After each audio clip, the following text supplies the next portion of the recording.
가리사는 증시 각도기. 안녕하세요. 증시 나침반은 지원입니다. 네, 안녕하십니까. 각도기 각산지입니다. 오늘 아주 뭐랄까 아주 큰 폭은 아니지만 상당히 변동성이 크게 나왔어요. 위아래 고저차는 약간 좀 있었고 종횡무진하면서 근데 뭐 제자리입니다. 시장은. 오늘은 뭐 아시아 증시 다 글로벌 보합이었고요. 뭐 대만, 일본, 뭐 상해도 마찬가지로 홍콩만 한 1% 정도 오르고 있고 코스피도 0.08% 하락, 코스닥은 0.2% 하락하면서 글로벌 보합 날이었습니다. 하지만 그 내부 업종들은 상승이 굉장히 컸던 조선주도 있었고 하락이 굉장히 컸던 이차전지주도 있었습니다.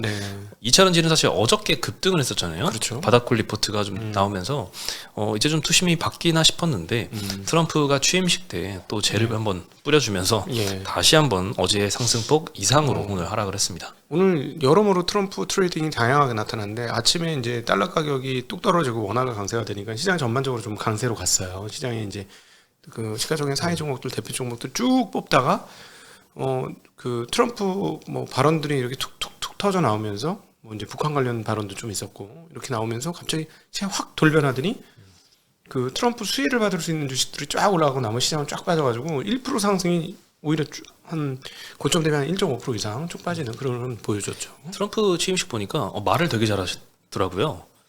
뭐 보고 있는 것도 아닌데 그냥 막 쭉쭉쭉쭉 나오는 거예요. 뭐 대외 관계부터 정책이나 경제, 정치 관련된 이슈들을 그냥 막 쭉쭉 나오는 게 상당히 좀 말을 잘한다라는 생각이 좀 들었습니다. 아니 우리나라하고 좀 다르게 좋은 학교 나오신 분들은 이 말하기 훈련이 다 돼 있어요. 우리나라도 좋은 학교 나오신 분들 아니 그러니까 우리나라하고 다르게 우리나라 좋은 학교 나와도 말을 잘 못하시는 분들 많고 이 토론수는 많이 안 하잖아. 그렇긴 하죠. 그러니까 이제 밖에 나와서 막 얘기하고 이러는 거를 그 좀 무서워하고 그거를 잘 못하시는 분들이 굉장히 많죠. 네. 이게 밖에 나와서 막 연설하고 이런 거 안 권하잖아 별로. 그렇죠. 요즘은 권하나? 요즘 애들은? 요즘은 아니 뭐 회식 때 건배사 같은 거랑 많이 시키죠. 건배사 문화가 있는데 그래도 우리나라는 농담입니다. 어디서 단어 이렇게 사자성어 가지고 와서 막 참 가족같이 뭐 이런 거 참. 네, 오늘 외국인은 또 여전히 팝니다. 달러가 조금 약세로 가면서 원달러 환율이 좀 하락하면서 외국인이 들어오지 않을까 싶었는데 들어오진 않았습니다. 코스피에서 1,700억 매도했고 코스닥에서 550억 매도를 했습니다. 많이 산 건 또 하이닉스를 770억 샀고요. 조선주를 좀 샀습니다. 현대미포, 현대중공업 이런 데 300억씩 샀고요. 뭐 한미반도체 200억, 하나 에어로스페이스 200억. 네, 오늘 뭐 조선주도 좋고 방산주도 괜찮았던 것 같아요. 어제하고는 분위기가 완전히 바뀌었어. 수매도는 이제 현대차를 600억 정도 팔았고요. 삼성전자를 또 400억 정도. 이거는 뭐 거의 안 판 거죠. 삼성중공업은 또 330억 팔았습니다. 다른 것들 조선주는 사는데 현대미포, 현대중공업 사는데 삼성중공업은 팔았네요. 네, 그리고 뭐 코스모신소재, 포스코 퓨처엠, 포스코 홀딩스 이런 2차전지주들 200~300억씩 매도를 했습니다. 네, 오늘 제일 많이 오른 업종은 기계장비에서 현대 마린엔진이 섞여 있어요. 그래서 조선주가 많이 상승했고 또 한미반도체도 5% 상승을 하면서 업종에 기여를 했습니다. 두 번째로 운송부품 업종인데 현대미포가 오늘 10% 상승했고 현대중공업, 하나오션이 6%대, 5%대 상승했습니다. 그래서 두 업종 모두 조선주가 많이 기여를 했습니다. 제일 많이 떨어진 건 금속 업종인데 여기는 고려아연이 오늘 8.5% 빠졌습니다. 어느새 고점은 240만 원 갔었는데 현재는 76만 원까지 굉장히 많이 하락한 상태입니다. 이제는 공모가 밑으로까지 떨어졌죠. 네, 법원에 뭐 가처분 인용 결정이 나오면서 이렇게 급락을 오늘 했고요. 화학 섹터에서는 2차전지주들이 많이 포진이 돼 있어요. 코스모 신소재가 한 11.6% 두 자릿수나 하락을 했고 코스모 화학, 이소 스페셜티 케미칼, 금양, LG화학, SK 이노베이션도 3에서 8%씩 다 하락을 했습니다. 네, 보험 섹터가 그 다음으로 좀 하락을 했는데요. 뭐 삼성생명, 하나손보, 동양생명, 삼성화재 다 1~2%씩 정도 하락을 했는데 요즘 보험 섹터가 그렇게 좋지는 않은 것 같아요. 네, 그리고 트럼프가 취임하면서 조선주가 상승하고 2차전지가 하락하는 또 오랜만에 트럼프 트레이딩이 또 나왔습니다. 조선주의 경우에는 다올증권에서 이제 현대미포를 사자 이런 리포트가 나왔거든요. 현대미포 9% 올라온 거에 상당한 연유가 되겠네요. 네. 미국 수혜 기대 때문에 현대중공업과 하나오션 주가가 많이 급등을 했었는데 현대미포가 전략 상선단의 지원선으로 수혜폭이 가장 클 것이다 라고 전망을 했습니다. 일단 전략 상선단이라는 게 뭐냐, 미국의 안보와 군사 목적을 위해서 운영하는 특수한 상선 함대입니다. 예. 미국의 이 쉽스 액트에 보면은 10년 이내에 전략 상선단을 80척에서 250척까지 확대하는 것을 목표로 제시를 했고, 여기서 한국 기업들이 많은 수혜를 볼 거다 하면서 현대중공업과 하나오션이 제일 많은 수혜 기대로 많이 상승을 했는데, 네. 사실상 이 호위함 등의 이런 전투함보다는 전략 상선단의 지원선인 MR이나 RORO, 로로라고 불러야 될까요? 네, 요게 가장 수주가 좀 빨리 나오고 더 규모도 클 것이다라고 하는데, 네. 이 수혜를 현대 미포가 볼 것이다라고 하는 거죠. 네, MR이라고 하는 거는 이제 미디엄 레인지라고 석유 제품을 운송하는 중형 유조선을 의미하고요.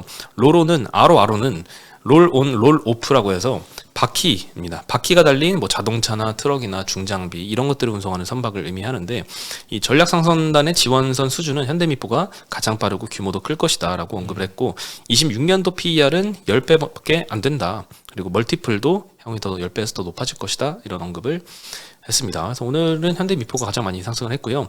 뭐 여전히 수주도 계속 잘 나옵니다. 현대중공업 같은 경우에는 프랑스 3위 선사 CMA CGM하고 15,500TU급 LNG 이중연료 추진 컨테이너선을 12척 수주하는 이제 건조 의향서를 체결을 했습니다. 본 계약 수준은 아직 안 나왔고요. 공시도 아직은 안 나왔더라고요. 보도로만 알려졌고, 총 계약 규모는 거의 4조 원 가까이 육박할 걸로 보입니다. 한 척당 추정 가격이 2.24억 달러인데, 작년 7월에 같은 선사하고 체결했던 수주가 2.22억 달러니까 그것 대비 상승을 했습니다. 그래서 계속 신주성가도 높아지면서 체결하는 실제 수주 가격도 계속 높아지는 흐름을 보이고 있습니다.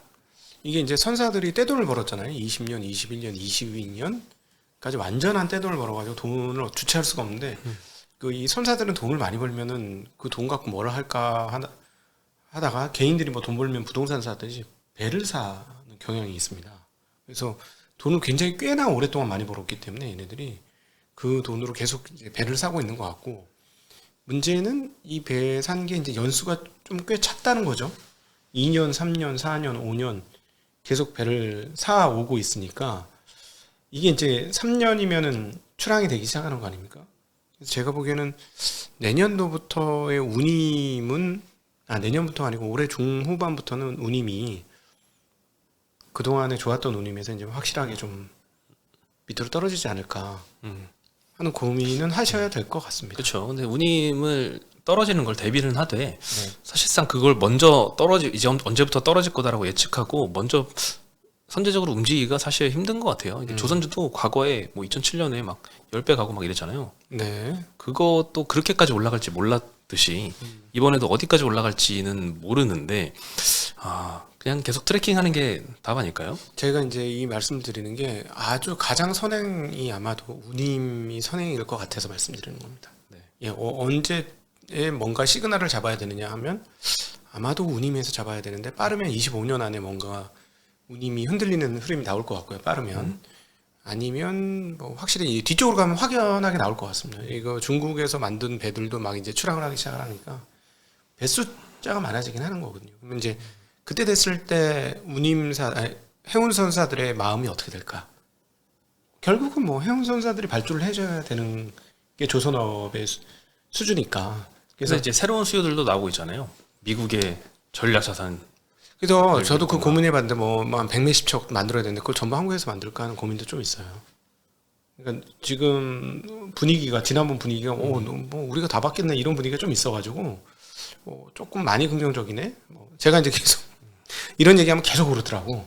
계속 오르는데 긍정적이긴 합니다. 오늘도 계속 목표가 상향 리포트 나오는 거 보면은 다 조선이에요. 네, 그래서 요거는 맞는 시그널이 될 거예요. 시간이 지나서 확인이 되시면 운임을 먼저 보시는 건 맞을 것 같다. 근데 이제 아마 25년도 중후반부터는 운임이 좀 흔들릴 것 같다라는 생각은 뭐 저의 얘기가 아니라 그 해운 선사들은 그 생각을 조금 하고 있더라고요. 근데 이제 하나 이제 저기가 2021년인가요? 그때도 운임 빠질 거라고 생각했었어요. 해운 운임 선사들 그때 너무 좋아가지고 역사상 이런 적은 없었다. 이거는 1년 이상 못 간다 했는데 1년 넘게 갔었어요. 그래서 역대 가장 많이 돈을 번 때입니다. 아시다시피 저거 걸렸잖아. 이거 뭐지? 막 걸렸잖아. 배들 못 나가고 막 수에즈 운하가 일본 배 옆으로 뒤집어지고 막 이래가지고 난리가 났었거든요. 그래도 돈을 정말 오랫동안 많이 벌었어요. 네. 그렇습니다. 네, 조심할 땐 또 조심해야죠. 네. 그리고 2차 전지는 어제 하루 만에 상승폭을 많이 반납을 했습니다. 트럼프가 일단 전기차 지원 철회하겠다는 이야기를 했는데 그린 뉴딜로 불리는 바이든의 친환경 정책을 종료하겠다라고 했는데 이제 전기차 보조금을 폐지함으로써 내연기관 자동차 산업을 보호할 것을 좀 시사를 했습니다. 뭐 이런 말 할 때마다 좀 영향을 많이 받는 것 같아요. 근데 오늘 좀 하락폭이 생각보다 좀 컸던 것 같아요. 많이 표현했습니다. 이렇게 떨어질 거면 어제 왜 올렸나 싶을 정도인데 에코프로 BM은 거의 9% 하락했고 에코프로 머티리얼즈 7% 하락, 에코프로 6% 하락, LG엔솔, 삼성 SDI, SK이노베이션은 거의 4%씩 하락을 했습니다. 네네. 네, 뭐 포스코 퓨처엠은 10% 하락했고 뭐 TCC 스틸 8% 하락 다 이런 상황입니다. 네. 네. 그리고 이제 머니투데이에서 단독 보도가 나왔는데 삼성전자가 원시 D램 개발 목표를 6개월 미뤘다. 이런 이야기가 나왔습니다. 작년 3월 달에 실리콘밸리 반도체 학회에서 삼성전자가 계획을 발표를 했었는데 그때 당시에 계획했던 발표는 이제 24년도 말까지 개발을 완료를 하겠다. 그리고 이후에 양산을 하겠다라고 밝혔는데 일단 목표를 여기서 6개월 정도 미뤘다라고 보도가 나왔습니다. 원시 D램 개발 현황은 SK 하이닉스가 24년도 8월달, 작년 8월달에 이미 개발을 완료했고 마이크론은 올해 4월달까지 개발을 하겠다가 목표고 삼성전자는 미뤄져서 올해 6월달, 마이크론보다도 더 늦은 계획으로 지금 잡혀 있습니다.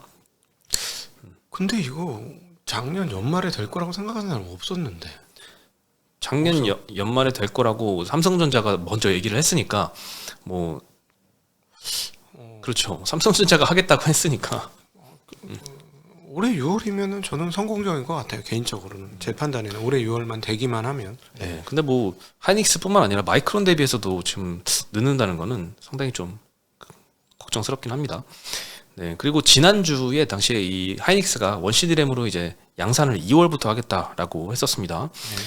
대량 양산이 가능한 상태가 되었다는 이 매스컬 인증을 1월 14일 날 받았다라고 알려져 있어서 작년 8월에 하이닉스가 개발을 했고 양산을 2월 달에 한다면 약 6개월 정도 개발부터 양산까지 걸릴 건데 삼성이 만약에 이번에 지연된 계획대로 올해 6월 달까지 개발을 한다면 이제 12월쯤 양산을 빠르면 한다는 건데 이것만 가지고도 일단 삼성과 하이닉스의 격차는 한 10개월 정도 일정 차이가 났습니다. 개발이 그러면 이렇게 지연되는 이유는 뭐냐?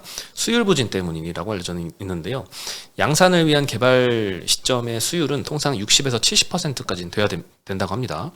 근데 이제 70% 도달 목표를 올해 6월 달 정도엔 될 것 같다. 이렇게 수정을 했다고 알려졌고, 이에 따라서 원시 공정을 삼성전자는 HBM4부터 원시 공정 적용하겠다라고 했잖아요. 그래서 HBM4 양산도 미뤄질 수도 있다. 이런 가능성 지적이 좀 나오고 있습니다. 참고로 하이닉스는 원시 공정을 HBM4 2부터 적용을 하겠다고 했고 HBM4까지는 원비 공정으로 적용할 예정입니다. 네, 삼성이 뭐 D램에도 그렇고 파운드리에서도 그렇고 계속 선단 공정을 선제적으로 경쟁사보다 더 빠르게 도입하려는 움직임이 계속되고 있는데 이게 시장에 잘 안 통하는 것 같은 모습이에요. 원시 D램도 마찬가지고 파운드리에서도 뭐 TSMC는 뭐 계속 핀백 공정 쓰는데 3나노부터 GAA 공정 도입을 먼저 했잖아요. 그래서 처음엔 상당히 좀 기대가 컸거든요. 근데 결과는 이렇게 수율이 조금 덜 올라오고 있어요. 그러니까 이거를 버려야 돼요. 실험실에서 성공했다고 막 자랑하지 말아야 돼요. 제가 보기에는 실험실에서 성공하는 거는 누구든 성공할 수 있다는 게 그쪽에 계신 분들이 하는 얘기예요. 실험실에서 성공하는 거는 뭐 그거야 쉽지. 근데 그게 실제 현장에서 현장 물건으로 생산 쪽으로 나오면 이거는 전혀 다른 얘기다. 이런 얘기를 하면서 그 생산에서 수율을 올리는 거는 정말 완전 챕터가 다르기 때문에 굉장히 힘들다는 얘기를 하고 있고요. 원비는 어차피 HBM을 만들 수도 없는 제품이었기 때문에 원비에서 어떻게 방법은 없고 원시로 가는 게 맞았고요. 뭐 이제 한지 뭐 전용현 사장 하고 나서 더 열심히 가속화하지 않았을까? 근데 그 전에 했던 거가 과연 유지가 그걸로 할 수 있을까? 뭐 그런 생각도 많이 들고요. 아마 저는 개인적으로는 어떻게까지 생각하냐면 전용현 대표 사장하고부터라고 개인적으로 보고 있어가지고 빠르면 올해 6월만 돼도 다행 아닌가 하는 생각을 하고 있습니다. 네, 너무 삼성전자에 대해서 악재만 많이 나오고 그래서 이제 걱정만 커지는데 그런 생각도 들더라고요. 이제 하이닉스랑 마이크론이 HBM 쪽으로 먼저 삼성전자보다 더 앞서 나갔는데 삼성전자가 이 하이닉스를 따라잡는 속도보다 혹시 중국에서 삼성전자를 따라잡는 속도가 더 빠르면 어떡하지? 그 이제 작년도 처음에 DDR4 나왔을 때 얘기고요. 저는 개인적인 제 얘기를 드리면 DDR5가 이제 40% 사이즈가 크다 그랬잖아요. 다이스 사이즈가. 그때 조금 안심은 했어요. 이게 기술 격차 꽤 난다. 기술 격차가 지금은 기술 격차 나는데 예. 향후에 따라잡는 속도가 중국도 만만치 않게 따라올 것 같은데 그것도 좀 걱정이 돼서 일단 중국 CXMT도 HBM을 지금 만들고 있습니다. 그래서 현재 개발 현황을 한번 찾아봤는데요. 당초에 26년도 양산할 계획이었던 HBM2를 24년도 하반기부터 대량 양산을 이미 CXMT는 시작을 했고 HBM2는 어디 들어가냐? 쓸 데가 없는 줄 알았는데 화웨이의 어센드 910 시리즈의 가속기에 탑재된다고 합니다. 그래서 화웨이의 어센드 910 시리즈가 뭐냐? 엔비디아도 이제 가속기 만들잖아요. HBM GPU 만들잖아요. 근데 어센드 910 시리즈도 1, 2, 3세대가 있는데 1세대는 HBM2를 탑재를 합니다. 그리고 2세대는 HBM2E가 탑재되어서 SMIC의 7나노 공정으로 제조를 하고요. 3세대는 아직 안 나온 것 같은데 H백과 동일 성능을 낸다라고 그 화웨이는 주장을 하더라고요. 그래서 올해 1분기부터 요거 대량 양산을 한다고 합니다. 대량 양산을 하려면 HBM을 어디선가 받아야 될 텐데 누구한테는 받겠죠. 일단 한국 업체한테는 좀 얻기 힘들지 않을까 생각합니다. 네, 그리고 화웨이 가속기는 바이트댄스, 바이두, 차이나 모바일 이런 업체들이 뭐 콜테스트 해가지고 이제 주문을 받기 시작한 걸로 보이고요.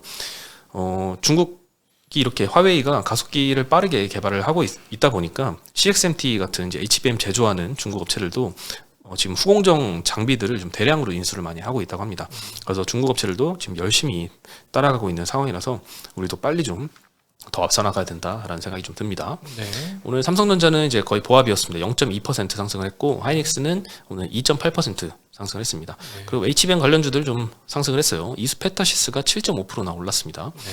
여기는 참 그 위상증자한 이후에 참 맥을 못 추고 있는데 오늘은 또 오랜만에 상승을 했고 리노공업도 7%, 뭐 한미반도체, 두산, PSK홀딩스, 오로스테크놀로지 이런 데도 좀 상승을 해서 마감했습니다. 네.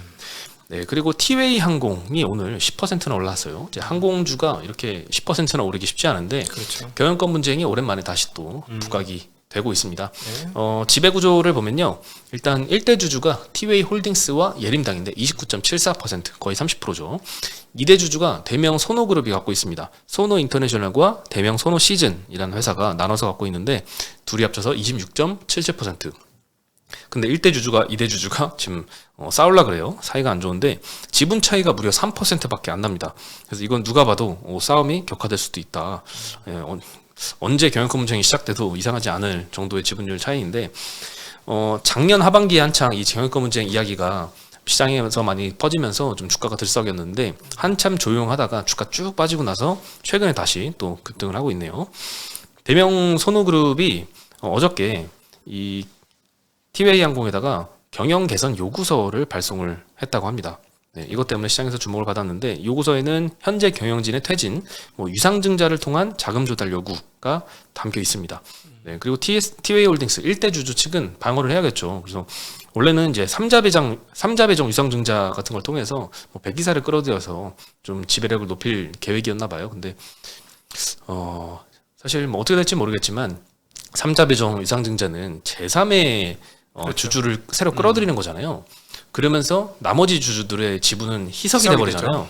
그래서 사실 3자 배정보다 더 우선적으로는 기존 주주 대상으로 꼭 유상증자가 필요하다면 기존 주주 배정 유상증자를 먼저 우선적으로 고려를 해야 되거든요. 근데 이렇게 2대 주주가 유상증자를 요구하는 서한을 발송하면서 이렇게 강한 의지를 표출을 한 만큼 3자 배정 유상증자를 여기서 갑자기 하기에는 좀 어렵지 않을까 이런 생각도 좀 듭니다. 네. 그래서 경영권 분쟁이 다시 또 격화될 걸로 기대가 형성이 되고 있습니다.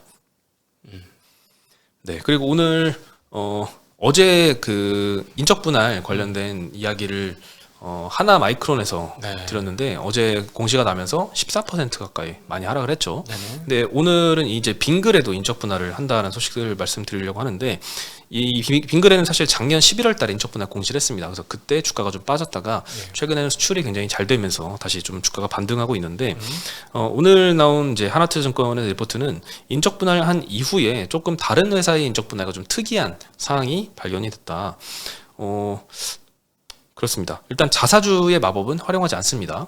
어제 하나마이크론은 자사주가 없었잖아요. 근데 25년도부터는 인적 분할할 때 자사주의 마법이 어차피 활용을 못하게 됐습니다. 근데 빙그레는 인적 분할을 이제 올해 5월 달에 할 텐데 자사주가 있거든요. 네. 근데 100만 주를 전량 분할 전에 소각하겠다라고 네. 이야기했습니다. 이건 참 긍정적인 것 같아요.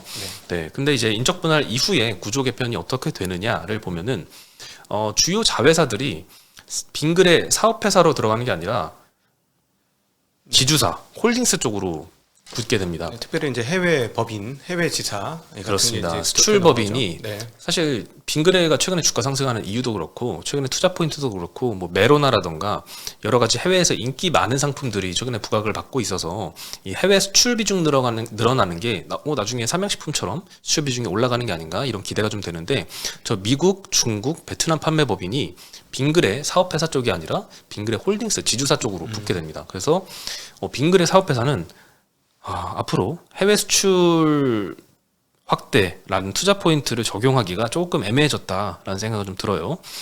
실제로 해외 매출 비중이 사업회사 빙그레 기준으로 보면은 분할 전에는 22%였습니다. 근데 분할한 이후에 11.5%로 그냥 반토막이 나버리게 됩니다. 그래서 하나투자증권에서도 사업회사 빙그레에 부여할 타겟 멀티플에 대해서 고민해볼 필요가 있다라는 분석을 남겼습니다. 네. 뭐 홀딩스 제도 생기니까 너도나도 홀딩스를 만드니까 참. 네. 근데 좀 그만했으면 좋겠어요.